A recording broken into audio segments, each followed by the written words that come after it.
The Christian Youth Channel recently put out a video explaining why they felt that creationism was a better explanation for biodiversity than evolution. Let's take a look. What's up, CYC? This is Josh here, back again with another message in our apologetic series. This week we have a very fun one to go over, but we're going to be tackling evolution this week. So we're going to call it Evolution v. Christianity, and we'll let the jury decide who wins. What jury? Science and the nature of the universe should not be decided by who's the best orator, but rather, what does the evidence show? And so far, there has been no evidence to prove the claims of Christianity, or really the existence of any deity. Also, if you're calling it Evolution v. Christianity, you might want to edit your page. Nothing wrong with a mistake like that. Honestly, I do things like that myself from time to time. But before we go into evolution, I want to let you guys know that there is a definition and a word for believing what we believe in Christians that debunk evolution, and that's called creationism. Creationism is the belief that the creation story in the Old Testament or Hebrew Bible book of Genesis is literally true and is akin to a scientific explanation for the creation of the earth and the development of life. Cool claim, bro. What evidence do you have to support it? You can't say that the claims of the Bible are akin to a scientific explanation when they're just that, claims. A scientific explanation requires evidence that points to the truth of a claim. Your claim that an intelligent creator being is responsible for both the creation of the earth and the biodiversity of organisms is quite an extraordinary claim, and as such, requires extraordinary evidence.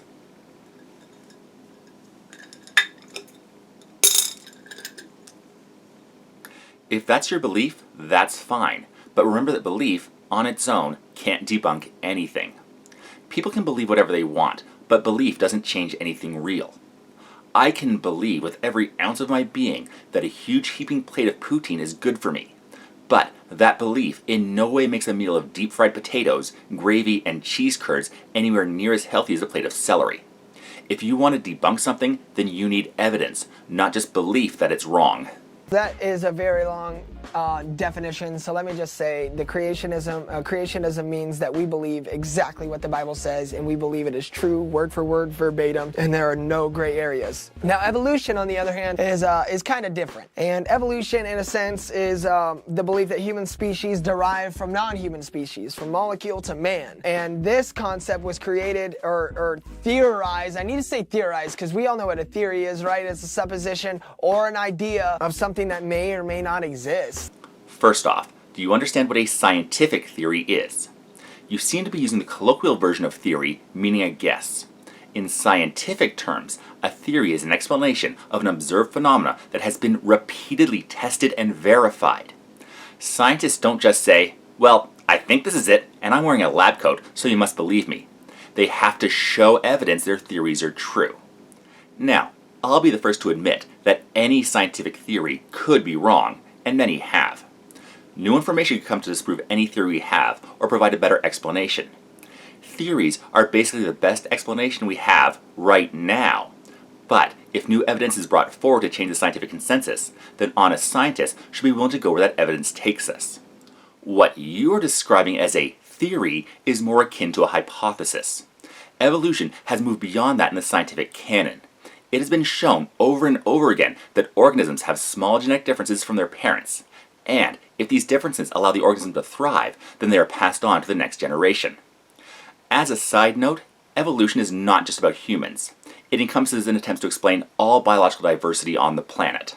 And Darwinism is a theory of biological evolution developed by the English naturalist Charles Darwin. And you'll see a picture of Charles Darwin right here. It looks kind of creepy. Yeah, because we all know it's how people look that determines the validity of their claims. Einstein? Pfft. Sure, he claims to have some ideas about the nature of physics, but look at that hair. That's what we need to focus on. How someone looks has absolutely no bearing on how accurate their claims are.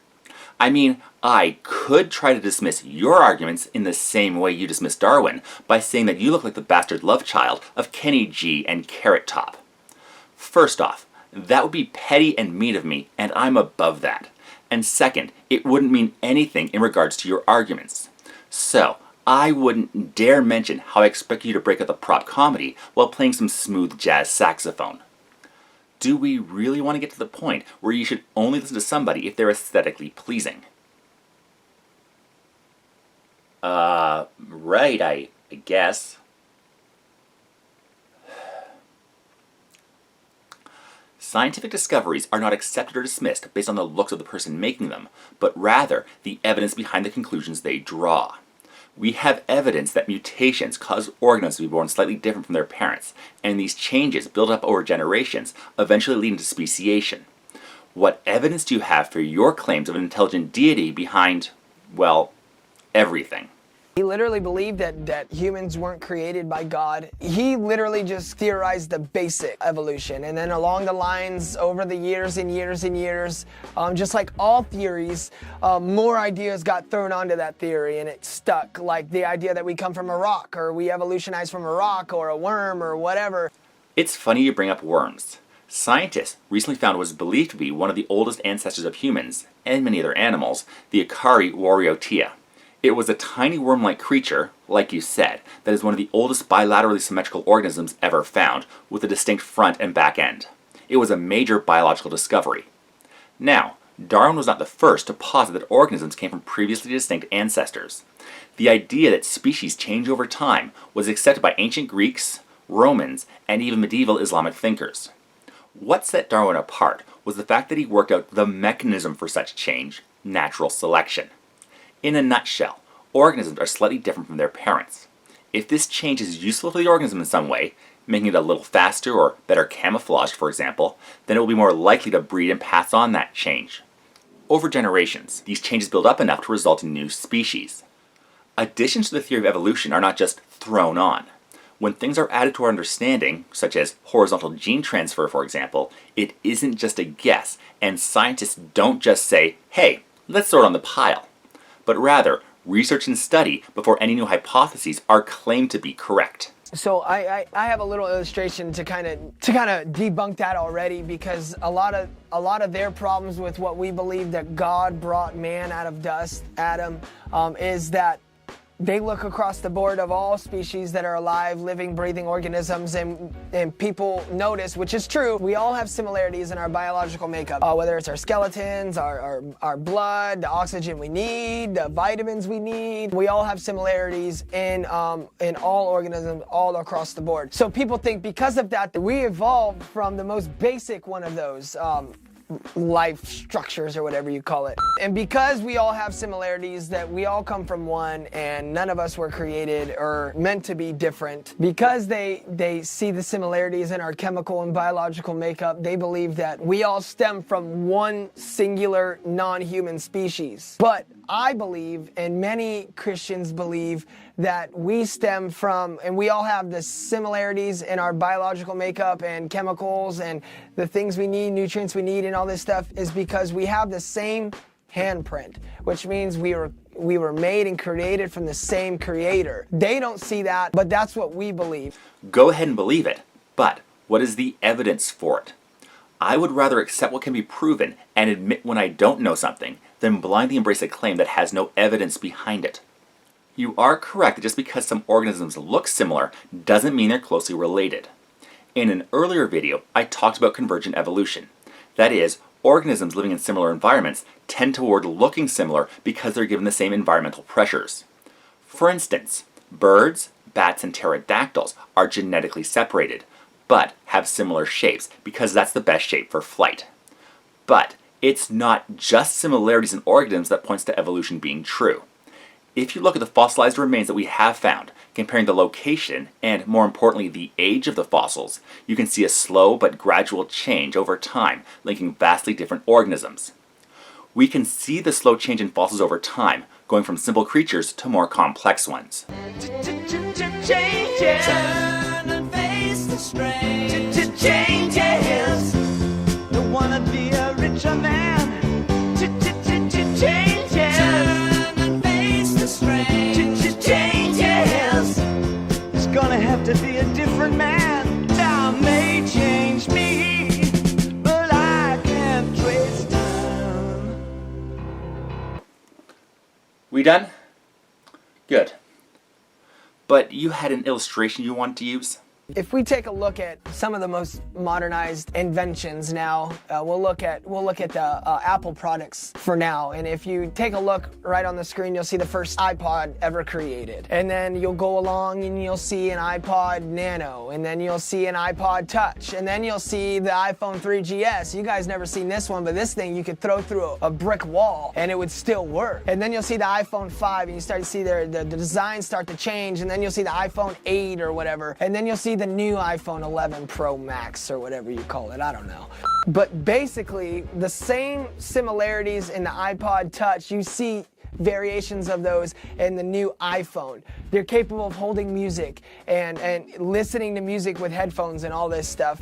But that doesn't mean they're the same exact thing. Yes, they serve similar functions and do similar things, and that's why, because they were created by the same creator. Not because they're the same thing or one literally formed that iPod Shuffle, that stick iPod Shuffle formed and evolved into iPod Nano, and then it grew and grew and grew.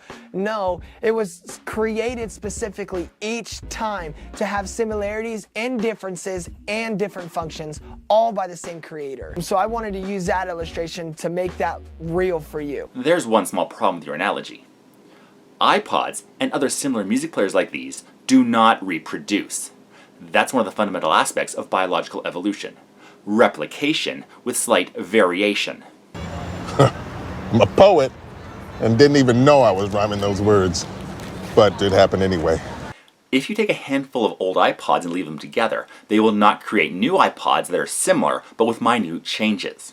One of the driving forces of biological evolution is that between generations, organisms are slightly different from their parents. These changes build up over generations and result in new species over time.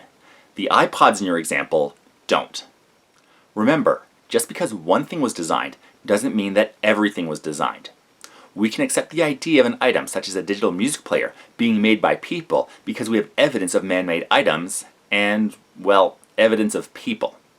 If you want to attribute a deity as the creator and designer of biological diversity, you need to show that deity exists first.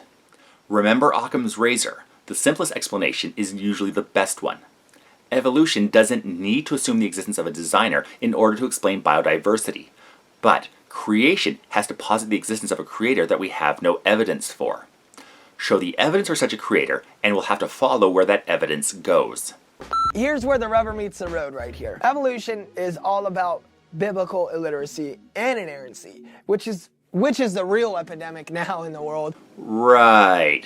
There's a massive pandemic going on that is incredibly contagious and not only killing in record numbers, but also leaving survivors with massive long-term medical issues, but not being well versed in ancient claims that go against any scientific understanding of the world. That's the real epidemic.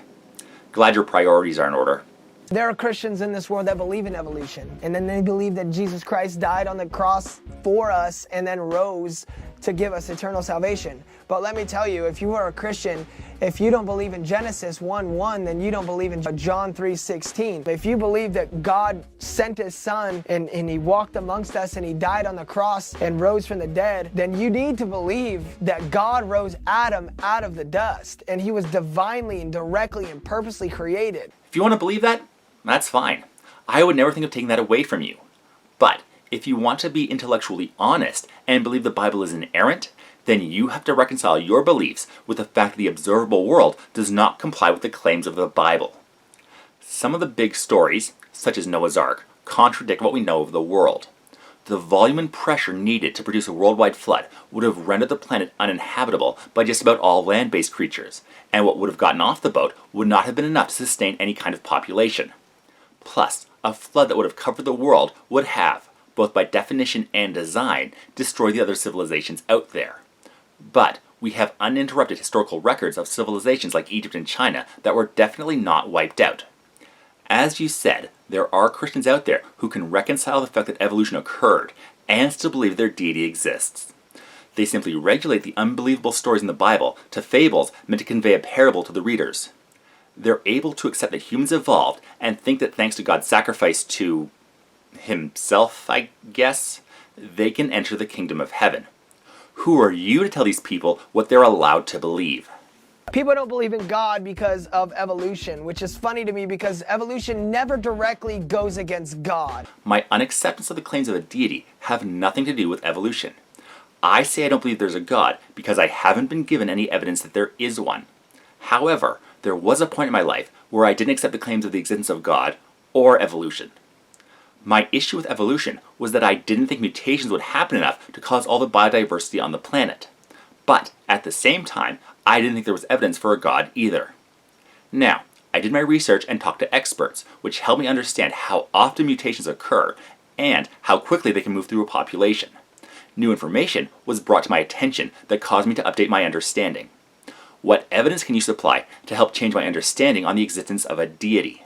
Like, you can't say I believe in evolution and I don't believe in God because evolution makes God not real, but that's not really the case. Evolution doesn't go out of its way to disprove God. It doesn't even go out of the way to disprove anything. Evolution just doesn't line up with the Word of God. It doesn't specifically go up against it like the Big Bang Theory did, when the whole purpose of the Big Bang Theory was to prove that life was possible without God.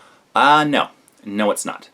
Like evolution, the Big Bang does not state anything about the existence of any kind of creator being. The Big Bang simply states there was a massive expansion of heat and energy about 13.8 billion years ago. We have evidence that this occurred. The most easily found is the background cosmic radiation, which we can use to pinpoint the age of the universe. Our understanding of Big Bang nucleosynthesis gives an understanding of how this energy coalesced into simple elements like hydrogen, helium, and lithium. But it says nothing about how life is possible without God. Actually, it says nothing to prove life is possible at all. But let me tell you a few things that kind of drop the mic on you to make you kind of understand what evolution's about and why it doesn't make sense. When you go and you're faced with the task of debunking evolution or standing up for what you believe in, when you get to the point where you know someone who believes in evolution, you need to ask them one thing, and I need to ask you one thing, and you can ask me the same thing. What do you mean by evolution? Because there are 3 different variations of evolution. The first one is evolution, which means change over time. Do I believe in change over time? Personally, yes, of course I do. You are right. Evolution does simply mean change over time. Lots of things change or evolve. People's political views, stars, common designs of commercial music players. As they say, the only constant is change. So, you are technically correct. The best kind of correct. But on its own, these days, when people simply say evolution, it's often shorthand to mean Darwinian biological evolution via natural selection. It's the same as how when I talk about the LGBTQIA+ community in my videos supporting them, that I usually refer to the LGBT community. This does not mean that I'm deliberately excluding intersex, asexual, or any other members of the sexual spectrum, but is simply using it as a shorthand to denote all members of those orientations. Microevolution, small adaptations to your body's chemistry. Do I believe in microevolution? Yes, I do. Microevolution is small adaptations to your body, like when you get sick so many times because your immune system's down, the doctor constantly prescribes you antibiotics or ibuprofen, and there comes a certain time when your body starts to reject it and it no longer works. That's a small adaptation in your body. Now you're getting away from the scientific understanding of evolution. A change in an individual organism after birth is not part of evolutionary theory. What you're describing is similar to Lamarckian evolution, a concept that was discredited a long time ago that dealt with acquired characteristics. Alternative theories to Darwinian evolution. You mean Lamarckian evolution? Microevolution is simply genetic changes in an organism it was born with that make it slightly different from its parents, yet still able to interbreed with the rest of that population. A butterfly that has a slightly different wing pattern than the rest of the population was born into, but still able to breed with them, will be an example of microevolution. If this small change is beneficial to survival, it will be passed on to its progeny. Ironically, you did bring up an example of evolution without realizing it. Antibiotic immunity is not your body suddenly rejecting antibiotics, but rather the bacteria mutating and becoming resistant to the current antibiotics. Not every bacterium will mutate, but if even one bacterium mutates to be more resilient to the current antibiotic, it will be able to thrive in the host body, and this new strain will outcompete the other bacteria that are not resistant to the antibiotics. Macroevolution, on the other hand, is molecules to man without intelligence. That we started as molecules and formed and evolved and grew hands and whatever. We came from monkeys without any recollection of where intelligence came into the picture. That is macroevolution. Do I believe in that? No. Darwinism is macroevolution, which doesn't make sense. Let's clear this up as well. Macroevolution is more accurately known as speciation. As noted above, mutations occur between generations, resulting in slight variations to the genetic code of the offspring. The hell was that? What a Mickey Mouse operation we got here. If the mutation assists the organism in some way that makes it more likely to survive and breed, then that organism will be more likely to survive and breed, and the beneficial mutation will spread through the population. In general, as these mutations build up over generations, the genetic code of the population changes enough that it is no longer able to breed with the original population. Once this happens, we can say that speciation, or macroevolution, has occurred. Because evolutionists believe that you can form from molecules and become a man, and we can evolve from different life forms to the next, to eventually human species, because you can mutate DNA. But let me tell you, DNA doesn't even determine or give you your body structure. DNA just determines the proteins in your body, and there's been scientific studies of people that can, mutate DNA, and it's amazing, groundbreaking stuff. To get a new body plan or a structure isn't even about DNA. It's about epigenetics, which determines the structures of your cell, which build up your body, which there is no way to possibly mutate it. So Darwinism's theory on evolution through adaptation of DNA based on natural selection makes no sense after that, when you consider that DNA has nothing to do with the genetic body structure that we have, and that DNA does not even determine it.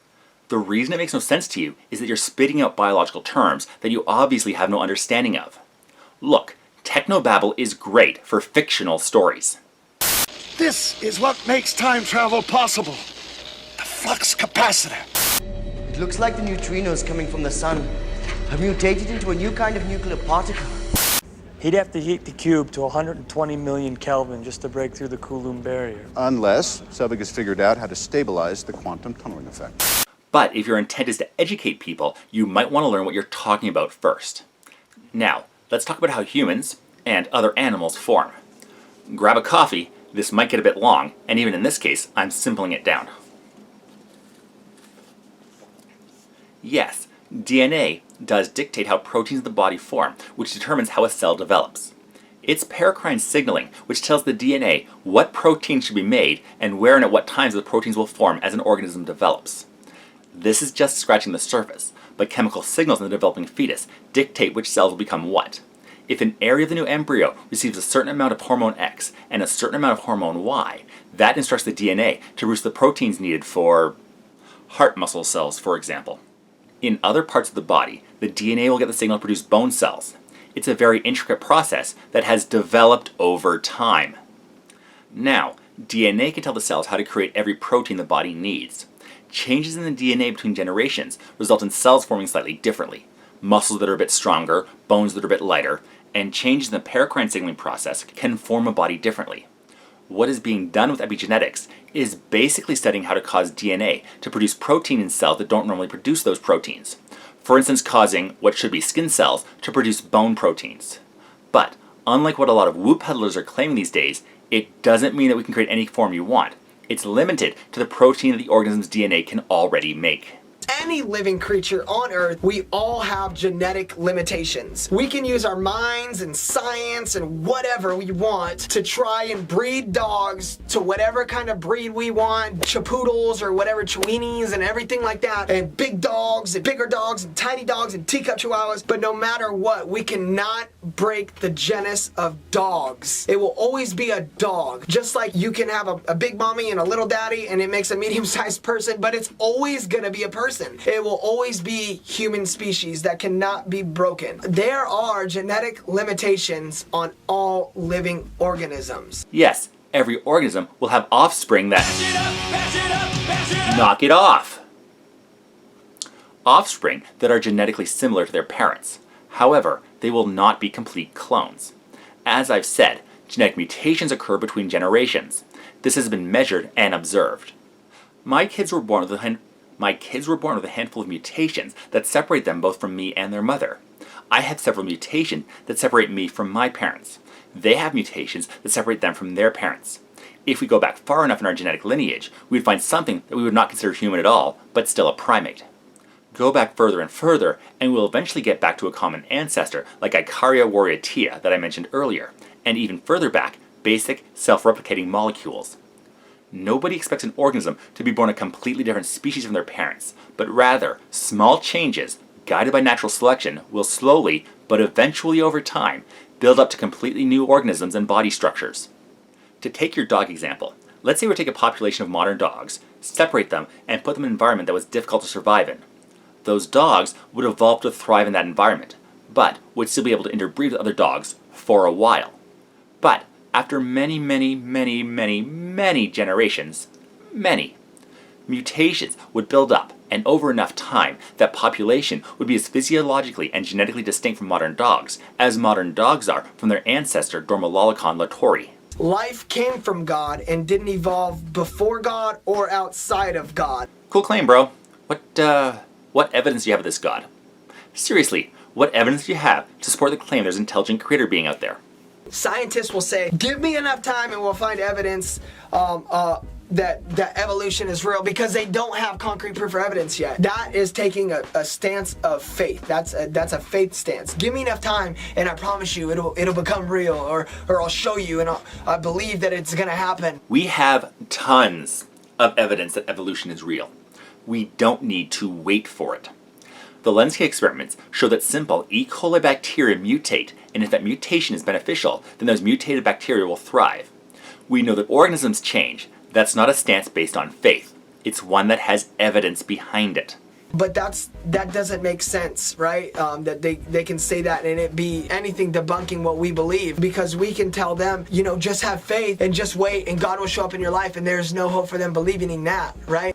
But again, we have evidence that evolution is responsible for the observed biodiversity. We don't need to wait to find evidence. Darwin spent years before publishing his book to make sure the evidence he found supported his claim that organisms evolved due to the environmental pressures they find themselves under. Whatever is made up of space, matter, and time cannot be made by space, matter, and time. Which goes back to the Big Bang Theory. The universe could not create itself. Yes, and the Big Bang Theory doesn't say the universe created itself. As I mentioned earlier, the Big Bang is simply the rapid expansion of the universe. It doesn't say what happened before this expansion, or even if there was a before as we understand it. We don't know why the universe exists. If an intelligent being caused it, I would love to know that. But so far, we don't have any evidence for one. If you do have evidence, not simply, I can't think of any other way it could have happened other than what's in my book of claims, but actual evidence, I would love to hear it so I can get a better understanding of the universe. Which started out as just density and heat, did not create density and heat and make a universe out of that. I cannot create myself, no matter how bad I try. Whatever is made up of space, matter, and time cannot be made by space, matter, and time. It has to be made by something operating outside of space, matter, and time. A lot of other things that evolution cannot explain, which gives Christians a real problem even trying to believe what they believe, is evolution cannot explain the creation of the universe, the creation of first life. That's because evolution has nothing to do with those. Evolution says nothing about how the universe began or how life started. It simply deals with the change in biodiversity. Look, we don't know, and most likely will never know for sure, what caused the universe, or how abiogenesis began. But just because we don't know what started everything, that doesn't mean we should simply slot "God done it" into the gaps of our knowledge. I would rather be honest with myself and say, I don't know what caused these things, but I'm open to look at new evidence and I'm willing to be convinced if such evidence can be obtained. But I won't just blindly accept claims that have no basis for them or actively go against what we understand about the world. the objective moral values, so what's right or what's wrong, or how do we determine what's right or what's wrong. They cannot explain consciousness, laws of logic, how personality can arise from non-personality. You mean to tell me that at one point in the world that a molecule existed and then somehow evolved into me, the funniest, most humorous guy in the world that has the most amazing personality in this head of hair? It is impossible. Evolution cannot explain how mind can come from matter without intelligence. Why not? Our ancestors were simple tool users living in groups. An advanced brain was an advantage to their survival. It's assumed that for whatever reason, our ape ancestors had to move from the trees to the plains, a location they were not developed well for. However, apes, like us, are simple tool users. Now, when introduced to a new environment, the axiom is adapt or die. We adapted and focused on that tool using ability, and natural selection therefore selected the offspring with bigger brains. Damn it! Humans are not the strongest or most dexterous animals out there, although, to be fair, our constitution score is surprisingly high. It makes sense that our brains developed in a way to understand and manipulate the world and work with our tribe. We developed our intelligence, wisdom, and charisma attributes as a way to compensate for our lacking physical attributes. Thanks. Don't you know sarcasm? As for morality, right and wrong, well, working together causes us to evolve empathy. It's easy to work with and trust one another if we can empathize with others in our tribe, so the groups that displayed empathy would thrive over those that didn't trust one another. Since I can empathize with others, I base my morality on the harm principle. Will my actions cause harm to another without any corresponding good coming from it? If an action causes harm with no good resulting from it, then it's immoral. My morality doesn't need a deity. At what point during this evolution process did we create in ourselves the ability to think and make decisions and be intelligent and solve problems? It doesn't make sense like that. We were created to think and have moral reasoning and solve problems. That's how we were created. Humans are not the only ones that are able to solve problems. Crows use displacement to raise water levels, which is basic problem solving. Apes, other than humans, use simple tools to reach food, like sticks to reach ants and grubs. But since problem solving and tool use was the best way for our ancestors to survive and thrive, the best problem solvers were able to have a better chance to pass on their genes, resulting in a somewhat niche category of organisms that are completely dependent on our problem solving to survive right now. It didn't magically appear, it's something that was built up over time. We were created with a hole in our heart. If you were born with a hole in your heart, that's a major medical condition. Trust me, I and my long-term viewers know all about that. Oh. Go on then. We were created like that already. We didn't evolve from anything. We may not know how self-replicating molecules first formed. There are a few hypotheses. Jeremy England's work showing how molecules replicate in order to dissipate excess heat seems to be a good stepping point. But we have observed how organisms can become more and more complex over generations. Mutations in germline cells cause an organism to be born slightly different from its parent. If these mutations are beneficial, they will be preserved by allowing the organism a better chance to survive and breed. All of these things have been shown to occur. Evidence that evolution via natural selection is the best explanation for the diversity of life, including human beings. If you want to convince people that any deity, let alone your specific one, exists, you need to show evidence that it does. What compelling evidence do you have that your deity exists?